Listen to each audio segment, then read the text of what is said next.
There is a moment, rare, brutal, transformative, when the world around you stops making the comforting noises it used to. The voices that once echoed in your life grow quiet. The phone that once buzzed now sleeps like a stone. The people you thought would stand beside you begin to fade into silhouettes. And suddenly, you feel the cold realization settle into your bones. No one is coming. Not today. Not tomorrow. Not ever. For most people, this moment is a quiet tragedy. A private unraveling. They look at their empty notifications, their unreturned messages, the silence in their own home, and interpret it as rejection. They assume life has betrayed them. They assume they are cursed. They imagine themselves as abandoned children, trapped in the dark, waiting for someone to strike a match. And in that waiting, they break. They fold. They decay. But not you. Not anymore. Because there is another way to interpret the silence. A way that only the rarest minds ever discover. A way that only those who are willing to step out of the world of ordinary mortals will ever understand. The silence is not a punishment. It is a signal. A signal that you are being prepared for a kind of power that cannot be built in the presence of witnesses. It is a signal that life has chosen you for a path that must be walked alone. Listen carefully. The greatest transformations in human history were not made by crowds. They were made by individuals who had the courage to sever their dependence on the applause of the world. Men and women who realized that support is not a necessity. It is a luxury. And luxuries weaken the spine. Luxuries soften the will. Luxuries lull you into a fragile, trembling version of yourself that must always look outward to feel alive. You have outgrown that version. Whether you know it or not, the moment you looked around and saw no helping hands, the moment you realized that no one believes in your dream the way you do, that was the moment you were appointed as the sole architect of your destiny. And architects do not beg the world for permission to build. Architects do not ask the opinions of people whose imaginations are still half asleep. Architects pick up the hammer and start shaping reality itself. Understand something with ruthless clarity. Support can become a cage. It can become a velvet rope around your wrists. People who support you often expect a version of you that fits their tastes, their fears, their expectations. They want you ambitious, but not too ambitious. Confident, but not intimidatingly so.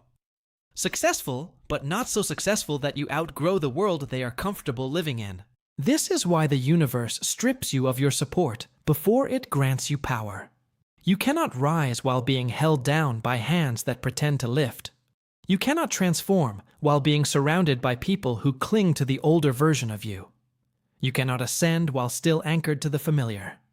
This emptiness you feel, it is not a void. It is a foundation. And on this foundation, you will learn the skill that separates the ordinary from the extraordinary. The ability to become your own source of momentum, your own fuel, your own counsel, your own army. There is a ruthless truth that Machiavelli understood deeply. The one who depends on others becomes the property of others. When you rely on encouragement, you become addicted to it. When you rely on validation, you become enslaved by those who withhold it. When you rely on a team to move forward, you stop moving the moment the team rests. Dependence is the mask that weakness wears. But what you are experiencing now, this isolation, is the birth of sovereignty. The moment you stop waiting for someone to push you, you become unstoppable. Because the one force in this world that cannot be bribed, distracted, or defeated is a person who has learned to command themselves. When the room empties, your power begins. Because the empty room is not empty. The empty room is an arena where the weak version of you will die, and the sovereign version will rise. Look at your loneliness differently. It is not a wound. It is a clearing. A wide open landscape where your ambition can finally stretch its limbs without bumping into the timid dreams of others. Do you know why ordinary people never understand outliers? Because the outlier is driven by an inner necessity that does not require witnesses. Their hunger is not a social performance. Their ambition is not a communal project. Their growth is not a committee discussion. You are entering the phase of life where you stop seeking witnesses and start seeking progress. Where you stop seeking comfort and start seeking truth. Where you stop seeking applause and start building momentum. This new version of you does not speak to convince. It acts to transform. You do not need to announce every dream. Announcements are for people who want attention. Execution is for people who want thrones. Let the world think you are quiet. Let them imagine you are resting. Let them underestimate you. Invisibility is a crown that only the patient know how to wear. People fear what they cannot predict. People respect what they cannot comprehend. While they talk, you will build. While they argue, you will sharpen. While they sleep, you will rise. But before you begin this ascent, you must let something die. You must bury the version of yourself that needed emotional handholding. You must bury the childlike dependency that waited for someone to say, "I believe in you." You must hold a silent funeral in your mind. A funeral for every expectation you had of people who never saw the world the way you do. A funeral for the fantasy that others would one day understand the fire in you. A funeral for the dream of companionship on a road that was never meant to be crowded. And after that funeral, after the tears harden into resolve, you must begin the second phase of your evolution, the phase of internal governance. You will become two individuals, the one who wants comfort and the one who commands, the one who doubts and the one who decides, the one who hesitates and the one who acts.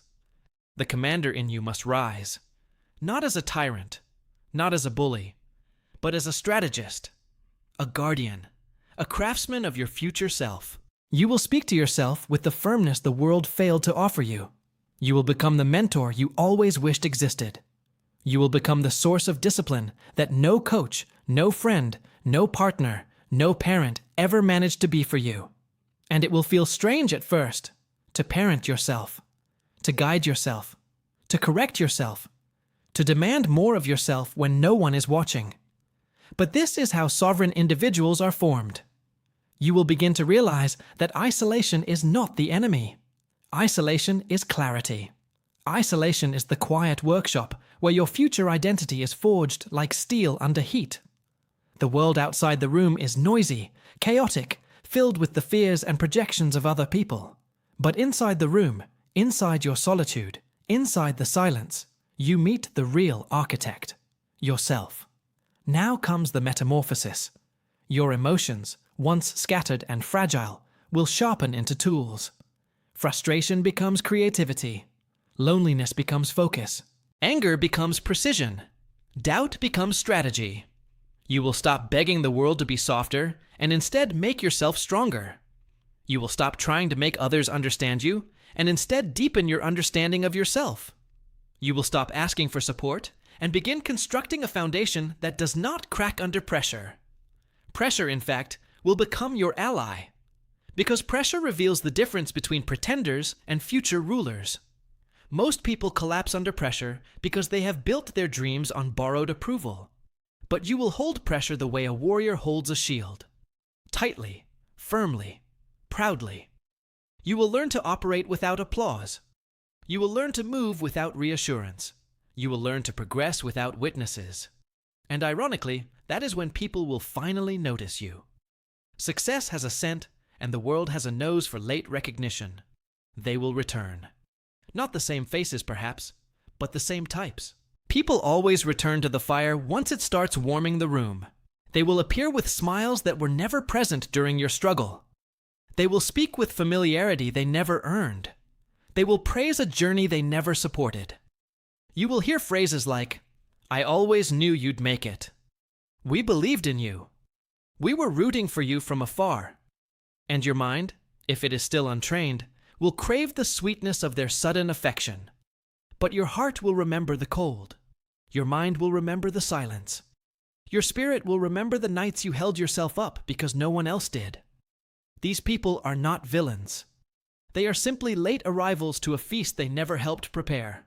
But you will act with politeness, but not attachment. You will allow them to watch, but not to influence. You will offer them kindness, but not access.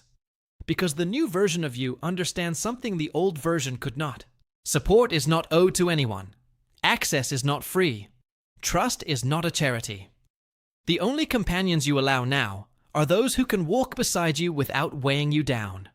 And since you walked this desert alone, since you carried every stone of this empire alone, you will be slow, very slow, to let anyone else place their hands on the throne you built. This is not bitterness.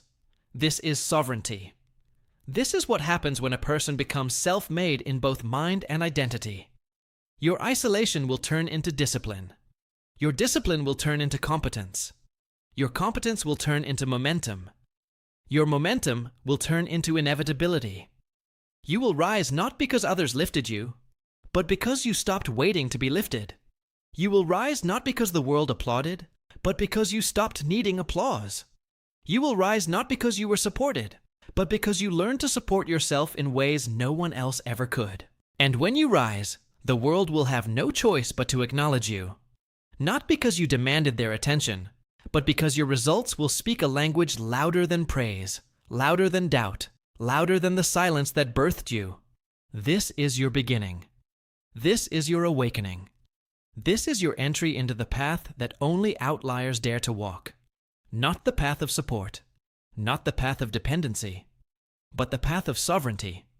The path where your only ally, your only weapon, your only rival is the person staring back at you in the mirror.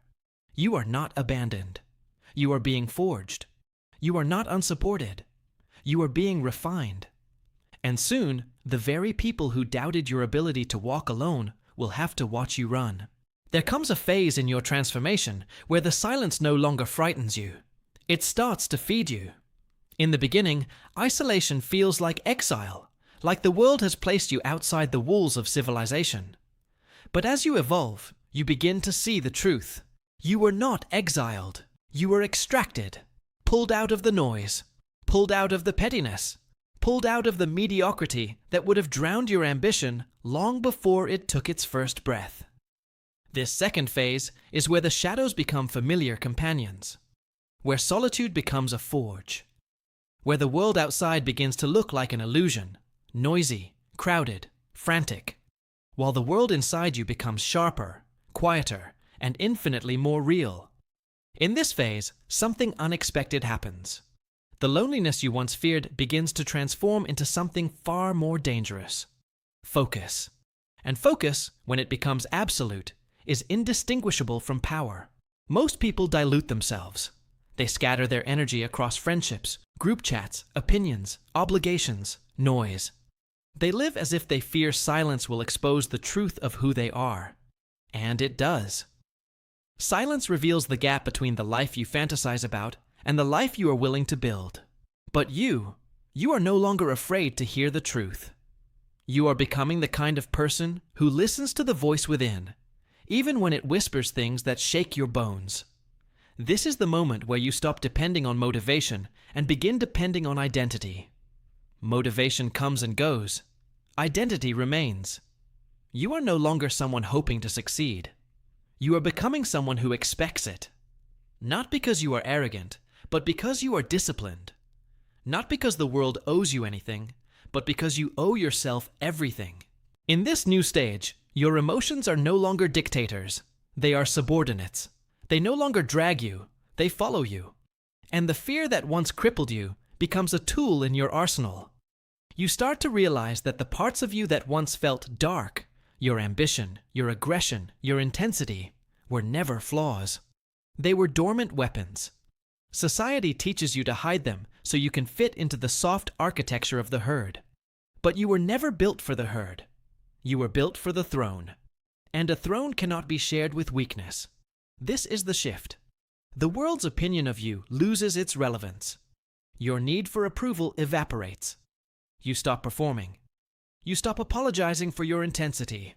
You stop dimming your fire so others can feel warm. You become someone who carries their own certainty. And certainty is louder than words. But with this transformation comes a paradox. As you grow stronger internally, the world will grow more reactive externally. People sense when you change. They notice when you stop needing them. They notice when their absence no longer wounds you.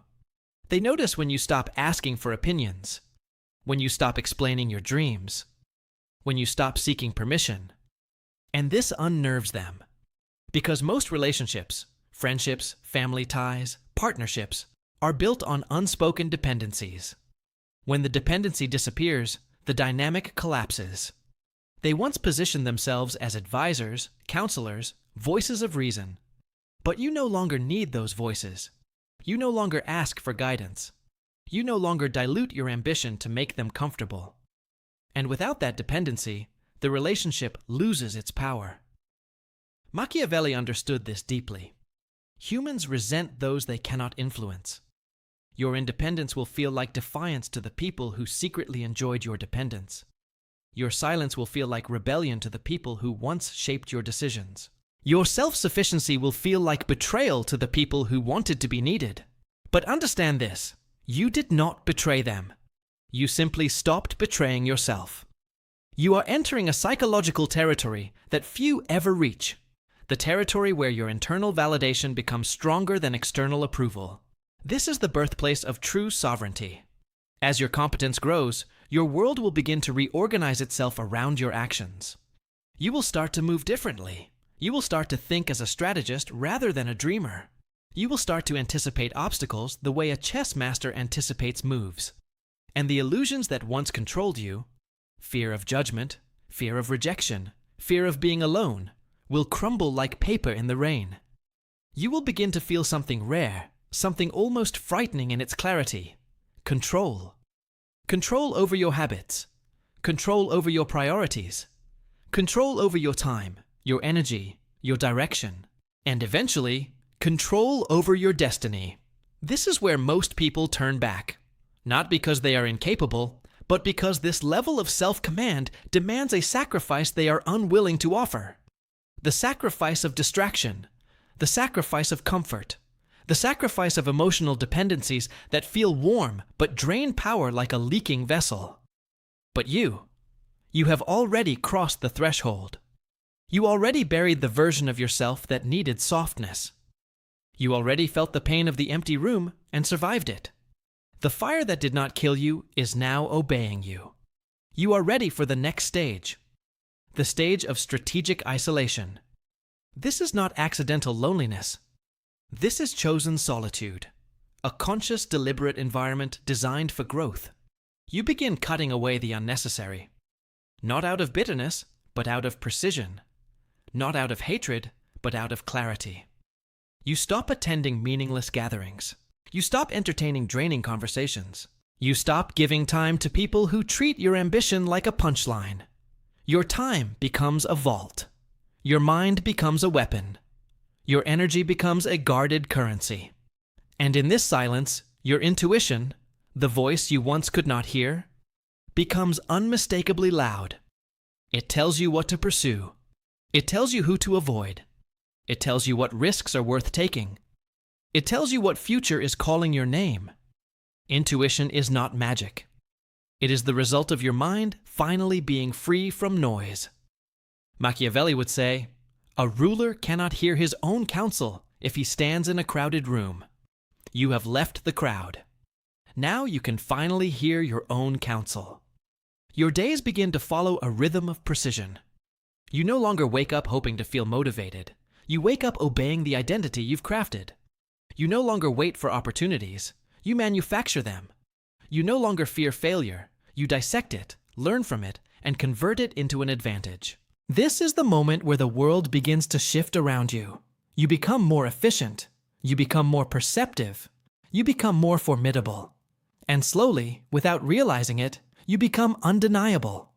Your results begin to speak. Your work begins to carry the weight of your discipline.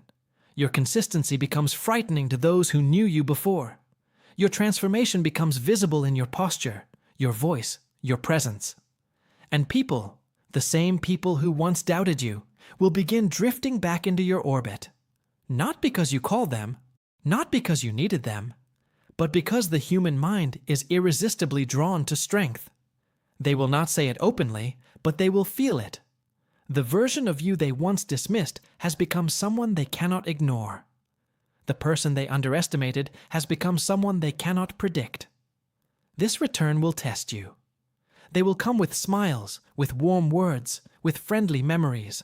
They will remind you of old days and old dreams, hoping you still value what they once offered. But you are no longer the person who lived in those memories. You are no longer seeking what you once sought. You are no longer emotionally dependent on the validation you once craved. You can let them speak. You can let them smile. You can treat them with respect. But access is not a casual gift. You have built yourself from the dust. You survived the silence. You learned the language of your own mind. You fought battles that no one witnessed. You endured storms without an umbrella to share. Your empire, whether spiritual, financial, or internal, is yours. And only those who carried stones with you deserve to enter its gates. But here is the hidden beauty. When you no longer need support, you are finally capable of giving it. Not recklessly, not blindly, but strategically. You will recognize a younger version of yourself in someone else. Someone who is standing on the edge of their transformation. Someone who is walking into the same silence you once feared. Someone who carries a spark they don't yet understand. And you will offer them guidance. Not because you seek gratitude, but because you understand how rare real hunger is. You know how cruel the world can be to those who break the mold. You become a mentor, not out of need, but out of mastery. You become a pillar, not out of loneliness, but out of abundance. You become someone whose support is a gift, not a dependency. This is the final paradox of the sovereign path. You start alone so you can grow strong enough not to need to stay alone. But you never forget the silence. You never forget the cold rooms. You never forget the nights you whispered strength into your own bones. These memories become your anchor. They keep your ego contained. They keep your ambition sharp. They keep your identity rooted in truth rather than applause. Because applause fades. Results do not. Support wavers. Discipline does not. People come and go. Identity stays. And now you have built the identity of a sovereign. Someone who does not beg for support. Someone who does not negotiate their worth. Someone who does not fold under scrutiny. You have become both the architect and the foundation. Both the planner and the executor. Both the strategist and the soldier. You are no longer waiting to be saved. You are no longer waiting to be discovered. You are no longer waiting for permission to rise. Your throne is not something the world will hand you. It is something you are carving with your own hands every single day. And when you finally ascend, when you finally take your seat, the world will whisper the same question. It whispers about every outlier who rose alone. How did they do it? They will never understand, because they were never there. They never saw the dark nights. They never heard the silence. They never witnessed the internal wars. They never felt the weight you carried. But you did. And that is why you prevailed. Now go. Continue sculpting the empire. Continue sharpening the mind. Continue embracing the solitude that once terrified you. You are not alone anymore. You are accompanied by the person you became. Your sovereign self. Your final evolution. The version of you that no longer asks, "Who will help me?" but instead declares, "Who will stop me?"